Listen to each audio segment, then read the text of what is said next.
नमस्ते, मैं डॉक्टर आतिश नारायण राव बकाने। मैं एक बच्चों के रक्त रोग, कर्करोग एवं बोन मैरो ट्रांसप्लांटेशन विशेषज्ञ हूँ। मतलब paediatric haematology, oncology and bone marrow transplantation expert हूँ। मैं बच्चों में होने वाले सभी प्रकार के कैंसर्स या फिर रक्त संबंधी जो भी विकार होते हैं उसका विशेषज्ञ हूँ। आज बात करते हैं बच्चों में होने वाले कैंसर्स के बारे में। जी हाँ, बच्चों में कुछ कैंसर्स पाए जाते हैं जिसकी बहुत अच्छे से ट्रीटमेंट भी अवेलेबल है। एक गैर समझ है लोगों में कि बच्चों में कैंसर्स नहीं होते। बहुत सारे लोग हमें पूछते हैं कि बच्चों में कोई स्मोकिंग या कोई बैड हैबिट नहीं होती, उसके बावजूद क्यों कैंसर्स होते हैं, या फिर इसीलिए उन्हें लगता है कि शायद बच्चों में कैंसर्स होते ही नहीं। बट एक गलत धारणा है।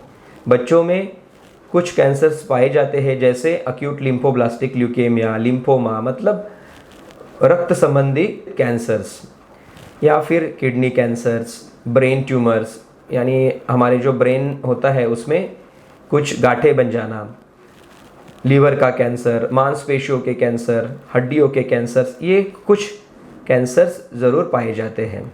बच्चे और बड़ों के कैंसर्स में काफ़ी तफावत है। जैसे छोटे बच्चों में जो कैंसर्स होते हैं उनका बहुत पुख्ता इलाज संभव है।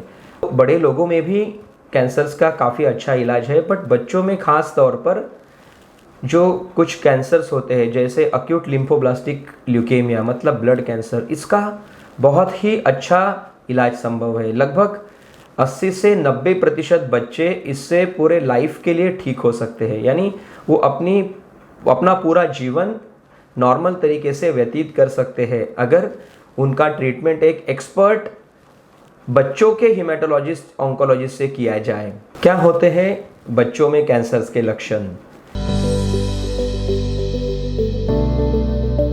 बात करते हैं अक्यूट लिम्फोब्लास्टिक ल्यूकेमिया या फिर अक्यूट माइलॉइड ल्यूकेमिया मतलब ब्लड कैंसर्स के बारे में, जो कि बच्चों में बहुत कॉमन है। लंबा बुखार आना, कई दिनों से 8-9 दिन हो गए और बच्चे का बुखार नहीं जा रहा। चाइल्ड स्पेशलिस्ट को हमने दिखा दिया किंतु एंटीबायोटिक्स देने के बावजूद बुखार नहीं जा रहा। कई शरीर पे गांठें आना, गर्दन के आसपास या जांघों में गांठें आना, बच्चों को बदन दर्द करना, रात में बच्चे उठ के बताना कि मम्मा या पापा मेरे पैर में काफ़ी दर्द हो रहा है।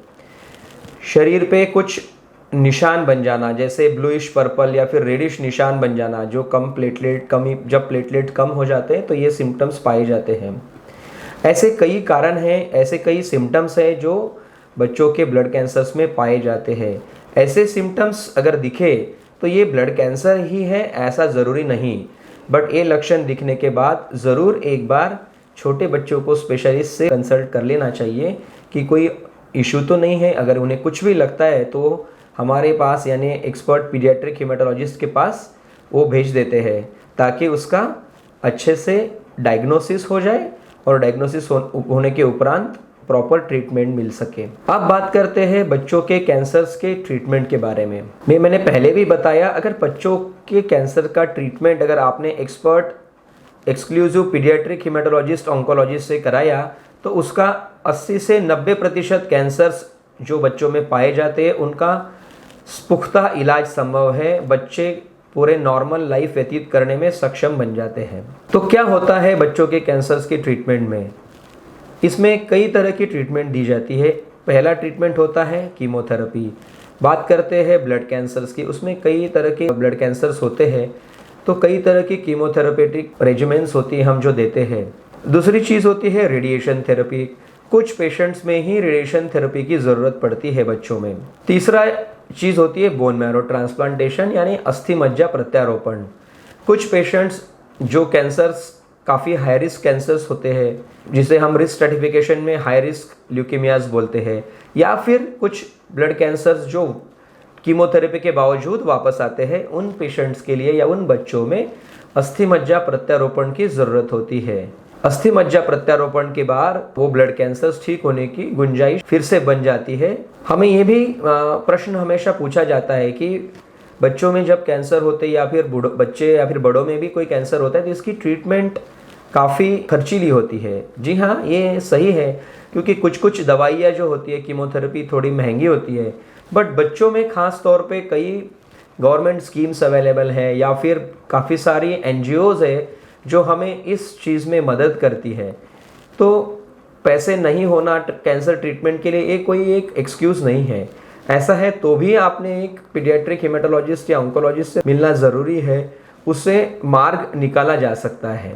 बच्चों के कैंसर्स के बारे में बात करने के लिए जो हम 5-6 मिनट या 10 मिनट का अवेयरनेस वीडियो बनाते हैं या फिर बनता है, ये सफिशिएंट नहीं है। हम हमारी कोशिश करते हैं कि कुछ हद तक हम लोगों को अवेयरनेस दे इस बारे में कि बच्चों में कुछ कैंसर से उसमें क्या सिम्टम्स होते हैं या फिर क्या ट्रीटमेंट हम कर सकते हैं। बट कुछ और प्रश्न होते हैं। हमें पता है जब भी घर में बच्चों में कोई कैंसर पाया जाता है तो कई समस्याएं, कई प्रश्न निर्माण होते हैं बच्चों के पेरेंट्स के दिमाग में। तो वो क्वेश्चंस आप हमें पूछ सकते हैं, एक ईमेल के ज़रिए पूछ सकते हैं या फिर कमेंट बॉक्स में पूछ सकते हैं। जितना हमसे पॉसिबल है हम उन क्वेश्चंस का आंसर्स देने की पूरी कोशिश करेंगे। इसके अलावा किसी को बच्चों के कैंसर के बारे में और जानकारी चाहिए तो वो हमें अपने सवाल नीचे दिए गए कमेंट बॉक्स में पूछ सकते हैं। हम समय के रहते सारे सवालों का सटीक जवाब देने की पूरी कोशिश करेंगे। धन्यवाद। सब्सक्राइब कीजिए हमारे चैनल को और बेल आइकॉन को दबाइए हमारी लेटेस्ट वीडियो सबसे पहले देखने के लिए।